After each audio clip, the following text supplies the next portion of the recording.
미국 달 탐사 우주연합 아르테미스에 한국이 탈락했다는 뉴스가 전해지면서 다소 안타까움을 자아냈는데요. 특히 한국도 이 우주기술연합체에 가입 신청을 했지만 나사가 최종 국가에서 배제했다는 소식이 들려오자 국내에서 많은 관계자들 및 네티즌들은 아쉽게도 한국의 우주 사업을 한층 확대할 기회를 놓쳤다며 안타까워했습니다. 미국은 2024년까지 달에 다시 사람을 보내는 것이 목표인 아르테미스 프로그램의 일환으로 달 궤도의 소형 우주정거장 게이트웨이 건설을 추진하고 있습니다. 미국 항공우주국 나사는 아르테미스 프로그램을 국제협력 프로젝트로 규정하고 참여 국가를 찾고 있었으며 이에 따라 캐나다, 이탈리아, 영국, 호주, 일본 등은 사전에 미국과 협의를 마쳐서 이 프로그램에 합류하기로 했습니다. 그런데 이번 아르테미스 연합체 멤버를 보자면 한국이 탈락한 것에 대해 의문이 한 가지 들게 되는데요. 최종적으로 추가된 후보가 아랍에미리트와 룩셈부르크로 한국보다 위성 관련 기술이 다소 떨어지는 국가들입니다. 아랍에미리트 같은 경우에는 한국의 관련 기술을 일부 전수받아 적용하기도 했으므로 한국이 기술 때문에 떨어진 건 아니란 것이죠.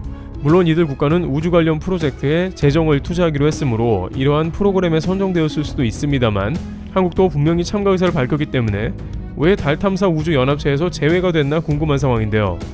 물론 이를 최종 결정한 미국의 나사가 한국이 배제된 이유에 대해서는 언급을 하지 않아 알 수 없습니다만 여러가지 정황을 살펴봤을 때 한국이 제외된 이유를 추정해 볼 수 있다는 의견도 나오고 있습니다. 우선 한국의 네티즌들은 이와 관련해서 한국이 미국 주도 우주연합체에 제외된 이유로 일본을 거론합니다. 네티즌들은 이번에도 사실상 일본 때문에 한국의 아르테미스 연합체 입성이 저지된 것 같다고 입을 모으며 다양한 의견을 제시했는데 일본의 지금까지 행적을 살펴보면 그런 결과가 나온다는 것이죠. 일본 정부는 이러한 선진국 연합체에서 꾸준하고 집요하게 한국을 반대하는 모습을 보여왔습니다. 우선 올해 초에 트럼프 대통령이 제안한 G7 연합체의 한국 입성을 반대한 것이 대표적 사례입니다. 일본은 선진국 연합인 G7 동맹에 한국은 맞지 않는다며 미국에 결연하게 반대 의사를 표한 바 있습니다. 그리고 가장 최근의 사례를 보면 더욱더 일본이 한국을 배제했을 것이라는 의심이 강하게 듭니다. 일본은 아예 미국의 첨단기술 연합체를 만들자며 제시했고 여기서 한국을 제외한 모습을 보입니다. 일본 정부는 인공지능 AI, 양자 컴퓨터 등의 첨단 기술이 군사적으로 전용되는 것을 막기 위해 일부 국가만 참여하는 새로운 수출 통제 시스템을 만드는 방안을 검토했습니다. 이것은 한국에 자행한 수출 규제와 상당히 유사한 시스템인데 미국, 독일, 영국, 네덜란드 등의 새 체제를 제안해 이르면 내년 중 실현하는 것을 목표로 잡아 제안할 것이라고 했습니다. 일본이 언급하는 국가 중에 첨단 기술에서 반드시 필요한 반도체의 강국, 한국이 제외된 것은 일면 당연하기도 합니다. 일본 당국은 국제적으로 한국을 신뢰할 수 없는 나라로 규정해 첨단 기술을 공유할 수 없다고 못 받고 있기 때문입니다. 또한 일본은 아시아에서 유일 국가로 자청에 나서서 미국 및 유럽 국가들과 연합을 만드는 것을 상당히 선호합니다. 결국 일본이 아르테미스 우주연합체에서 한국을 배제하자는 의견을 냈을 것이라는 의견이 많습니다.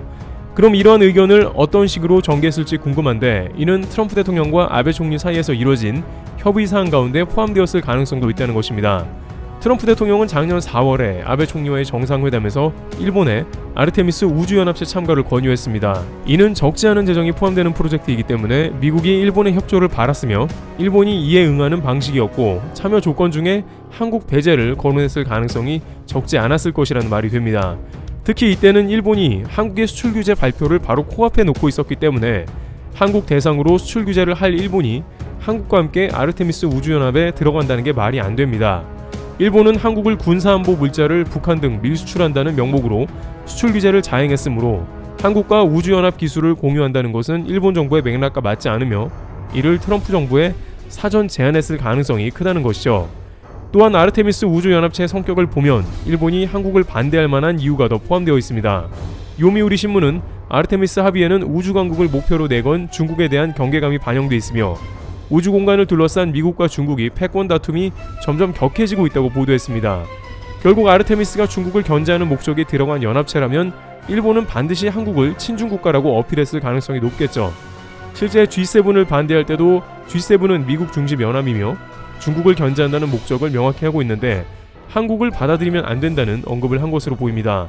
하물며 중국과 관계된 한국이 미국이 주도하고 있는 우주연합체에 들어온다는 것은 일본이 절대적으로 반대할 수밖에 없는 요건이 충분하다는 것입니다. 일본 소식통들에 따르면 최근 국제무대에서 K방역과 반도체 등 첨단 기술 분야에서도 맹활약하는 한국에 대해 일본 당국은 적지 않게 경계하고 있으며 일본의 국제적 위상이 추락하는 것을 상당히 우려하고 있다고 전합니다. 그렇기 때문에 한국을 앞으로 미래를 이끌어갈 첨단 산업 분야와 우주 산업 등에 끼워주면 안 된다는 것입니다. 이렇게 최근 1년 전에 수출 규제부터 해서 일본은 한국을 본격적으로 국제사회에서 계속 배제하는 움직임을 보입니다. 그런데 일본 데일리 온라인은 한국이 미국 주도의 쿼드에 가입하지 않고 있다며 비난의 기사를 쏟아내고 있는 모습인데요. 미국은 호주, 인도, 일본 등과 함께 태평양 지역의 안보를 위한 군사 동맹체를 결성하고 있다며 이같이 말했습니다. 또 여기서 언급되는 것은 한국은 아무래도 친중 국가이니 중국의 눈치를 보며 공산화에 가깝게 됐다는 것입니다. 그런데 스가 총리는 총리가 된 이후 첫 해외 순방 중에 베트남에서 이와 관련한 폭탄 선언을 해버렸습니다. 왕이 중국 외교부장이 인도 태평양판 나토를 만들려고 계획한다며 경계감을 표명한 것에 대해 스가 총리는 인도 태평양판 나토를 만든다는 생각은 전혀 없다고 이날 회견에서 반응했습니다. 미국은 분명히 중국 견제를 목표로 두고 중국과 가장 대치 중인 나라들을 골라서 결성한 것이 쿼드로 보고 있으며 현재 호주는 중국과 무역 분야에서, 인도는 국경을 사이에 두고 치열한 신경전을 벌이고 있는 상황에 있습니다. 그런데 일본 스가 총리는 자유롭고 열린 인도태평양 쿼드는 특정 국가를 대상으로 한 것이 아니고 사고방식을 공유하고 있는 어느 나라와도 협력 가능하다고 생각하고 있다며 이같이 강조했습니다. 겉으로는 미국과 함께 중국을 견제해서 한국은 배제하고 미국과 우주연합까지 구축한다는 일본 정부의 총리가 막상 공식 속상에서는 쿼드가 특정 국가를 배제하는 것이 아니라면서 중국을 의식한 발언을 하고 있는 것입니다.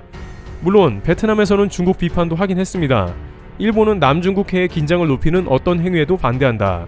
남중국해를 둘러싼 문제의 모든 당사자가 힘과 위압에 의해서가 아니라 국제법의 토대의 분쟁을 평화적으로 해결하도록 노력하는 것이 중요하다는 것을 다시 강조한다고 덧붙였습니다.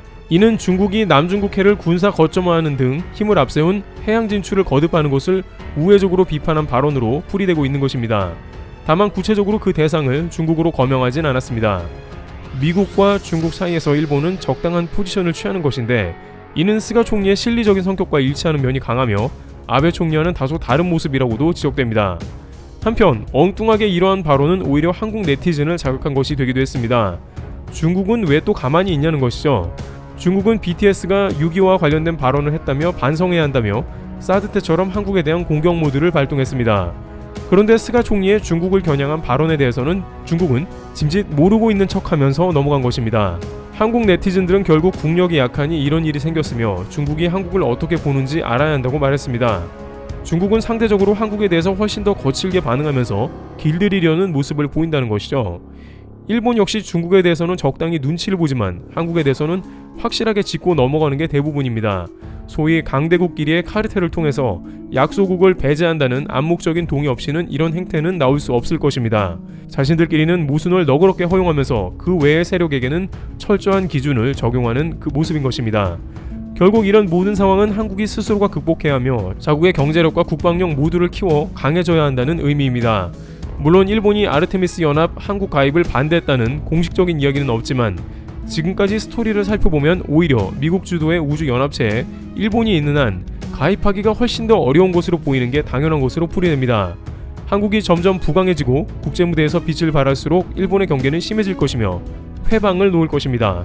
하지만 한국의 실력을 아는 국가들은 결국 한국을 인정합니다. WTO 총장 선거에서도 한국은 일본이 그렇게 반대했음에도 미국과 아시아의 많은 지지를 이끌어냈습니다. 남미에서도 많은 나라가 지지하고 있어 끝까지 결과를 봐야 합니다.